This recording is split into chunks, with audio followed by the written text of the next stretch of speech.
মার্শাল্লাহ আসছে, যদি সংক্ষেপে বলেন কি মনে হয়? ছাড়া কোনো পথ আর আর্মির কাছে থাকবে না। আপনি যদি ইন্টারন্যাশনাল পার্সপেক্টিভগুলো দেখেন এবং উদাহরণগুলি দেখেন কিভাবে কিভাবে আসে এই ধরনের ক্ষেত্রে, আপনি মিশরের উদাহরণটা দেখতে পারেন। আর্মি কিন্তু এর বিরুদ্ধে যাবে। তো আর্মির বিরুদ্ধে গেলে কি হবে? আর্মির বিরুদ্ধে গেলে তারেক রহমান যদি এগুলো ঠেকাতে ব্যর্থ হন, তো আপনি তো রাষ্ট্রপতি পদত্যাগ করেছেন, ইউনূস এখন রাষ্ট্রপতি হতে যাচ্ছেন কিনা সাইফুল ভাই ইউনূস কি রাষ্ট্রপতি হওয়ার কোন রকম কোনো গন্ধ আছে? আমি কোনো সম্ভাবনা দেখি না। পদত্যাগের ফলে কি হতে যাচ্ছে বাংলাদেশের রাজনীতিতে? শেখ হাসিনার প্রত্যাবর্তন ডিসেম্বরে, এটি পেছাবে কিনা? রাষ্ট্রপতিকে কেন পদত্যাগ করতে হলো এই জিনিসটা একটু বলে নেই, তারপরে এই কেন পদত্যাগ করার সাথে ওইটা সম্পর্কিত হবে। রাষ্ট্রপতি কিন্তু ধরেন একটা প্ল্যান্ড ইয়ের কি বলে মানে গুজবের শিকার বা প্ল্যান একটা তাকে সরানোর যে একটা প্ল্যান পরিকল্পনার শিকার উনি হয়েছেন। এইটা উনিও বুঝতে পারেন নাই, কিন্তু এই পরিকল্পনাটা ধরেন আমি সংক্ষেপে যদি বলি, পরিকল্পনা কিন্তু লন্ডনে ওনাকে পাঠানোর মধ্যে দিয়ে শুরু হয়েছিল। যে এই রাষ্ট্রপতিকে বিএনপি ব্যবহার করেছিল তাদের ক্ষমতা আরোহণ করার জন্য, কারণ এই রাষ্ট্রপতি অনড় না থাকলে ইউনূস সাহেব রাষ্ট্রপতি যদি হয়ে যেতেন তাহলে বিএনপি আজকে ক্ষমতায় থাকতো না। সো রাষ্ট্রপতিকে যখন জামায়াত এবং এনসিপি এবং জঙ্গিরা যখন রাষ্ট্রপতিকে অপসারণের জন্য আন্দোলন করে, তখন বিএনপি কিন্তু তার পাশে ছিল এবং সে পাশে থাকার কারণেই কিন্তু রাষ্ট্রপতি থাকতে পেরেছেন। সেই থাকার কারণেই কিন্তু বাংলাদেশে একটা নির্বাচন হয়েছে, আর সেই নির্বাচনের কারণে কিন্তু বিএনপি ক্ষমতা আসছে। সো রাষ্ট্রপতি এবং বিএনপির সাথে সম্পর্কটা এরকম ভাইস ভার্সা, মানে রাষ্ট্রপতিকে বিএনপি রেখেছিল তাদের স্বার্থে, অ্যান্ড রাষ্ট্রপতি হয়তো সাংবিধানিক ধারাবাহিকতার জন্য বলতে পারেন, বা ওয়াকার সাহেব তার সাংবিধানিক ধারাবাহিকতার কথা বলেছেন, কিন্তু আসলে কিন্তু সবাই তাকে রেখেছে কিন্তু সামনে একটা নির্বাচন করে বিএনপিকে আনার জন্য। ওয়াকারেরও প্ল্যান ছিল এটা, বিএনপিরও প্ল্যান ছিল যে তাকে যে কোনোভাবে রাখতে হবে, তার না রাখলে সে সরে যায়, তাহলে ওয়াকার যদি ইউনূস চলে আসে তাহলে কিন্তু এটা দীর্ঘমেয়াদী সরকারে পরিণত হবে। সো রাষ্ট্রপতিকে তার প্ল্যান বইতে কিন্তু ওখানে রাখছে। রাষ্ট্রপতিও গ্ল্যাডলি ওখানে থেকেছেন। উনি মনে করছেন যে হ্যাঁ, সেনাবাহিনী আমার পেছনে আছে, বিএনপি আমার পেছনে, তারা আমি থাকতেই পারবো, এবং উনি আশাই করছেন যে উনি এরকম একটা সার্ভিস দিয়েছেন, সে সার্ভিসের বিনিময়ে বিএনপি তাকে পুরো মেয়াদটাকে রাষ্ট্রপতি থাকতে দিবে, এটা তার আশা ছিল। সে আশার প্রেক্ষিতে উনি বিএনপি তাকে যা যা করতে বলছে তিনি তা যা করেছেন। আপনি সংসদের যে বক্তৃতাটার কথা আপনি দেখালেন, যে জিয়াউর রহমানকে স্বাধীনতা ঘোষক বলা, তারপর 24-এর আন্দোলনকে স্বাধীনতা যুদ্ধের সাথে তুলনা করা, তারপরে হলো শেখ হাসিনা সরকারকে ফ্যাসিস্ট সরকার বলা, এবং শেখ হাসিনার বাংলাদেশ দুর্নীতিতে চ্যাম্পিয়ন হয়েছে, এগুলো বলা, সব কিন্তু উনি কম্প্রোমাইজ করছিলেন ওনার রাষ্ট্রপতির পদটা রক্ষা করার জন্য। কারণ উনি মনে করেছিলেন যে আমি তোমাদেরকে সার্ভিস দিয়েছি, এখন তোমরা আমাকে রাখবা। এবং যখন উনি দেখছেন যে না, এরা তো আমার একটু টাইট দিতে চায়, তখন ওরা যা বলেছে তাই করেছে। মানে উনি ওনার মেরুদণ্ড পুরোটাই কিন্তু প্রথম থেকে উনি মেরুদণ্ড শক্ত রাখছেন যে আমি সাংবিধানিক ধারাবাহিকতা রক্ষা করব, আমার পাশে প্রধান সেনাপতি আছে, প্রধান সমিতি ইমামতিতে উনি নামাজ পড়েন, কত কিছু তো আমরা দেখছেন না, প্রধান সেনাপতি নামাজ পড়ে এবং মনে গিয়ে উনি তাকে লুঙ্গি ডান্সারদেরকে সেনাবাহিনী ঠেকায় দেয়। সো উনি তখন নিজেকে মনে করছেন যে হ্যাঁ ঠিক আছে, আমার সাথে এরা আছে। কিন্তু পরবর্তীতে তারা তাকে ব্যবহার করেছে। প্রথমত নির্বাচনের জন্য ব্যবহার করছে, লং টাইম উনি এটা বোঝেনই নাই, কিছু বুঝেনও নাই, লং টাইম ব্যবহার করে তারপর নির্বাচন হয়ে গেছে। নির্বাচন হওয়ার পর তার যেই সময়টা দরকার ছিল সেই সময়টা মধ্যে রাখছে, এবং তার প্ল্যান বইতে সরাই দেওয়ার জন্য সিদ্ধান্ত হয় কি বলে ওনার সাথে যে শেখ হাসিনা যোগাযোগ হচ্ছে, এইটার ভারমুক্ত হওয়ার জন্য উনি কিন্তু না এরকম হয় না, অনেক কিছু হয় না, অনেক আপত্তি করছেন। কিন্তু তাতে ওনাকে পরামর্শ দেওয়া ছিল যে উনি বলছেন যে স্বাস্থ্যগত কারণ দেখিয়ে সে ধরেন পদত্যাগ করবেন, কিন্তু স্বাস্থ্যগত কারণ দেখিয়ে পদত্যাগ করবেন এটা ছিল সিদ্ধান্ত। কিন্তু ওয়াকারুজ্জামান এটা উনি পরিবার দ্বারা নিয়ন্ত্রণ করেছেন, ইট ওয়াজ নট হার সিলেকশন। এখন বলতে পারেন যে তিনি প্রধানমন্ত্রী, তিনি তো সিদ্ধান্ত নিচ্ছেন, সত্যি এটা দায়িত্ব তার। কিন্তু আজকে এখন বেরোচ্ছে যে এই যে ওয়াকারুজ্জামানের সিলেকশনটা কিন্তু ওনার পরিবারের কোনো একজনের মাধ্যমে উনি এটা প্রভাবিত হয়েছেন। আর শাহাবুদ্দিনের ব্যাপারটা উনি ওনার ঘনিষ্ঠজনদের কারো দ্বারা প্রভাবিত হয়েছেন, এরা অনুগত থাকবে। একটা শব্দ জানেন আপনি, আনুগত্য যে কোনো রেজিমের জন্য, তার যে কোনো সরকার প্রধানের জন্য, যে কোনো সেনাপতির জন্য, যে কোনো সেনাপতি যিনি সেনাপতি যুদ্ধ যদি মনে করেন, একটা দেশকে গড়ে তোলার যদি যুদ্ধ আপনি মনে করেন, সেই যুদ্ধে আপনার অনুগত সৈনিকরা লাগবে, নো ডাউট অফ ইট, আপনার লাগবে। কিন্তু সেটা কোন অনুগত, যে অনুগতের মেরুদণ্ড নাই, যে অনুগত তাৎক্ষণিকভাবে আপনার আপনার কাছে উল্টো আরেকজন আপনার সাথে যদি কেউ সে মনে করে, সে যদি মনের ভিতরে নিয়ে আসে, তার আপনার সাথে কেউ ক্ষমতাবান আছে তার কাছে অ্যাপ্রোচ করে, সে তো তার দিকে চলে যাবে। এবং তাই গেছে মানে ওয়াকারুজ্জামান যখন মনে করছে আমার ডিপ স্টেট বা আমার কিনা কই যে ফলকার তুর্ক হলো আমার বস, কারণ ওয়াকার দেখছে যে আমি যদি সেনাপ্রধান থাকতে চাই তাহলে আমাকে ফলকাত্তুর লাগবে, কারণ আমি যদি ফলকাত্তুর যদি আমার এখানে জাতিসংঘে যদি শান্তি বাহিনী কমায় দেয় তাহলে আমার কিন্তু আমি সেনাবাহিনীতেও জনপ্রিয়তা হারাবো, আমাকে সরে যেতে হইতে পারে। আর শেখ হাসিনা তো অলমোস্ট শেষ, সো উনি পল্টে গেছেন, কারণ তার মেরুদণ্ডটা ছিল না, সে ওই জায়গাটা আটকানো ছিল। এই লোকটার মেরুদণ্ডহীনতা এই জন্য ছিল যে এই লোকটার ব্যক্তিগত দুর্বলতা অনেক ছিল।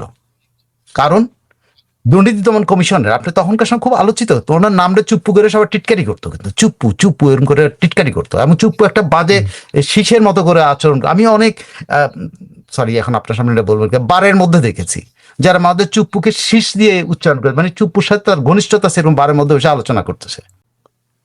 থাকবে, আমি আপনাকে বুঝাইতে চাই, আমি ছোট্ট ঘটনা দিয়ে আপনার বোঝালে কোনো পথ থাকবে না। ওই মুরসিকে যেরকম সিসি সরায় দিছে, তাদের আর কোনো পথ ছিল না, কারণ তারা যদি আমেরিকান এই সহায়তা পেতে চায়, আমেরিকার সাথে তাদের মিত্রতা চায়, তাহলে তো মুরসিকে ওই পরিমাণ বাড়তে দিতে পারবে না যে পরিমাণ মুরসি বাড়তেছিল।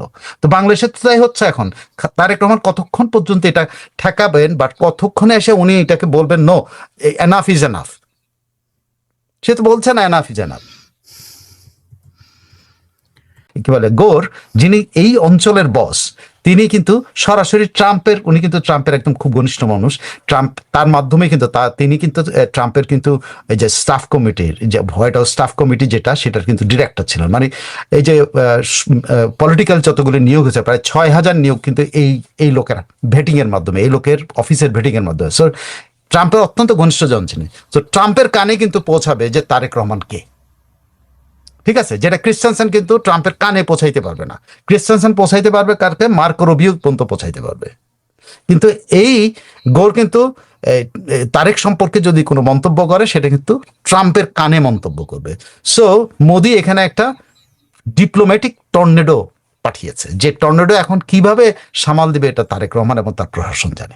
করে নিয়ে গেছে, রেপ করছে, এবং আপনার এমন ঘটনা ইয়াতে কিনা যে আইসিটিতে উদাহরণ হিসাবে আসে, আমাদের এই ইন্টারন্যাশনাল ক্রাইমস ট্রাইব্যুনালে বিভিন্ন বিচারের সময় উদাহরণ আছে। গ্রাম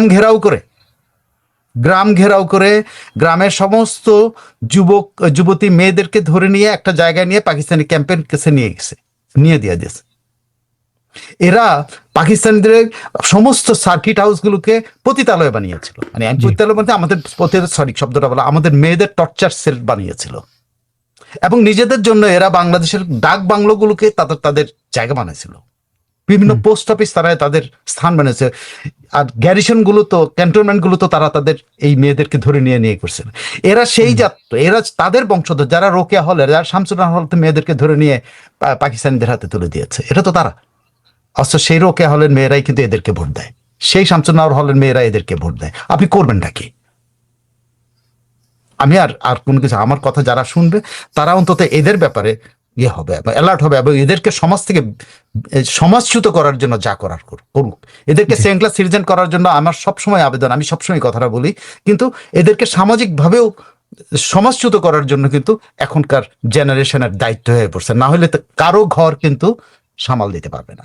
তারা সবকিছুতে জামাত প্রিয় দেখে, আমি বলতে পারি কণ্ঠশিল্পী সায়ান, আরো অনেক নাম বলতে পারি। এত যে চাটে তাদের মুখে কি ঝামা ঘষে দিল না? এটা তো মোহন রায়হানকে অপমান করে না, তাকে আওয়ামী লীগের দালাল বাস্টার্ড বলা, এই পুরো গোষ্ঠীকে বলে দিল। ইন্টেলেকচুয়ালদেরকে এইভাবে জুতাপেটা করলো জুলাইপন্থীদের। আপনার কি মনে হয় এটা লক্ষণটা কি? আর ওই যে উনি কবিতায় যেগুলো লিখলেন, ওই যে চেলা উঠেই বললো হ্যাঁ এটা তার গায়ে লাগছে কারণ ও তো রাজাকারের বাচ্চা। হয়েছে কি এরা মোহন রায়হান এবং আপনি যে আশ্চর্য, তারা তো হলো বুদ্ধিভিত্তিক পান্ডামি করছে, বুদ্ধিভিত্তিক বলে দুষ্টামি করছে, শয়তানি করছে, বুদ্ধিভিত্তিক এই জঙ্গিদের পক্ষে বুদ্ধিভিত্তিক চর্চা করছেন। কিন্তু জঙ্গিরা তো সেই স্ট্যান্ডার্ডের না, জঙ্গিরা তো তার কবিতা বুঝতেই পারে নাই। এই কারণে জঙ্গিরা এখন এরকমই হবে। ওই আপনি যাদের যাদের নাম বলবেন এরাই কিন্তু প্রতিরোধের মুখে পড়বে, এদের প্রতিরোধ, কারণ ওরা তো বুদ্ধিভিত্তিক চর্চা দিয়ে তারা বুদ্ধিভিত্তিক ভাবে কিন্তু ওই সরকারকে পতনের জন্য তারা যা করার করছে, কিন্তু এরা তো তখন তাদের পক্ষে মনে করছে, এখন কিন্তু এরাও যখন আবার বুদ্ধিভিত্তিক চর্চা শুরু করবে যে আবার জুলাইয়ের পক্ষেই, কিন্তু জুলাইয়ের এই মূর্খগুলি তো এটা বুঝবে না। সো তাদের ফাইট, ইনার ফাইট, এটা হলো মূর্খ এবং মূর্খ যোদ্ধা এবং বুদ্ধিমান বুদ্ধিমান এটা কি বলে, বুদ্ধিমান বানর, মানে ছাগল আর রাখালের মারামারি। ছাগল আর বানরের মারামারি, কিন্তু একই দলে না। না না, এই ছাগলগুলোরে তো, এগুলোর তো রক্ষক ভক্ষক রাখাল তো এরা, এরা, হ্যাঁ, এখন রাখালদেরকে খাইতেছে এরা, যে ছাগল এসে গুতা দিতেছে রাখাল, কারণ ওরা তো বুঝতে পারে না এদের ভাষা। আরে কি তালিম দিলা ওস্তাদ, ছাত্র তোমার তালিমই বুঝলো না। জি সাইফুল ভাই, ইন্টারেস্টিং। মানে আমি এটা কিন্তু আসনি সংকেত। আমি যদি এরকম আমি চেলাফেলা বানাইতাম, আর যদি এরকম চেলাদের কাছ থেকে অপমানিত হতাম, আমি মঞ্চে আর জীবনে দাঁড়িতাম না। যদিও এই তারে তো অপমানটা করেছে, ওদের এসব বোধ নাই, ওরা সারা জীবন গুতা খাইতে অভ্যস্ত, আবার লাফালাফি করতে অভ্যস্ত। সলিমুল্লাহর দিকে তাকান, ফারুকের পেছনে দাঁড়ায় চোরের মতো করে পুরস্কারটা নিছে, স্যার পুরস্কারটা একটু দেন। আপনি দেখেন এদের বিদ্যা এবং বুদ্ধি কোন পর্যায়ে, এটা মাথা থেকে যে পায়ের তলায় গেছে। দেখেন ওরা মনে করছে যে আহমেদ সফার লাশ যদি কি বলে বনেদিদের কবরে নেওয়া হয়, তাহলে আহমেদ সফার উন্নতি হবে। ওরা এটা বুঝলোই না যে পৃথিবীর বহু বিখ্যাত মানুষের কবর কিন্তু এরকম বনেদি জায়গা না। পৃথিবীর বহু বড় শাসকের, বহু বড় কবির, বহু বড় উপন্যাসিকের কবরস্থান কিন্তু কোনো বড় জায়গায় না, কিন্তু সেগুলো বড় জায়গা হয়েছে। শামা হাদি কাজী নজরুল ইসলামের পাশে বসাইয়া, মানে আমি বুঝি না যে ওর বংশের কেউ আবৃত্তি করছে কিনা আমি জানি না, এবং হাদির মুখ থেকে কোনো একটা লাইন, বিদ্রোহীর কোনো লাইন, একটা লাইন সম্পূর্ণ শুদ্ধ ছিল না, কোনো লাইনই। মানে মঞ্চে দাঁড়ায় এরকম করলে তো ভাই, শিবপাঞ্জির মতো লাফাইলে তো আর কবিতা আবৃত্তি হয় না। এনিওয়ে, ঠিক আছে, না ডিজিটাল কার্যক্রম না থাকার কারণ কি, এই কারণ আমি জানি না। এবং তার এখনো ডিজিটাল প্ল্যাটফর্মগুলো, সিআরআই ওই বদমাশগুলো যেগুলো বাংলাদেশে কয়েকটা, ওই যে টোকাই মামুন টামুন, ওই যে কি প্রিন্স লায়লা টায়লা, ওদের ডেকে নিয়ে হেল হাসিনা বলাই তো, ওই যে কারিনা কায়সার টাসার, এরা পরে তো গাদ্দারি করেছে। সব এই ডিজিটাল প্ল্যাটফর্মগুলো আওয়ামী লীগের দখলে ছিল, কতিপয় স্বার্থন্বেষী চোর বাটপারদের কাছে এখনো দখলে আছে। শেখ হাসিনা কেন জানেন না, কেন এটা নিয়ন্ত্রণ নেন, এটা আমি কি করবো? আমি কি আওয়ামী লীগ নাকি? বা আওয়ামী লীগের এখন অ্যাক্টিভিস্টরা ওই অমিপিএলদের মতো নারী বিদ্বেষী, মানে এরা কি বলবো, সারাক্ষণ মদ খায়, সকালবেলা আইসা ওই মদ নেশা, মানে হ্যাংওভার নিয়ে তারা গালাগালি করে মানুষে। মানে মদ খাইলে তো একটা মানুষের একটা মধ্যে রিল্যাক্স আর সেটা ভালো লাগে, এরা ওই হ্যাংওভারের সময় আসে অ্যাক্টিভিজম করতে।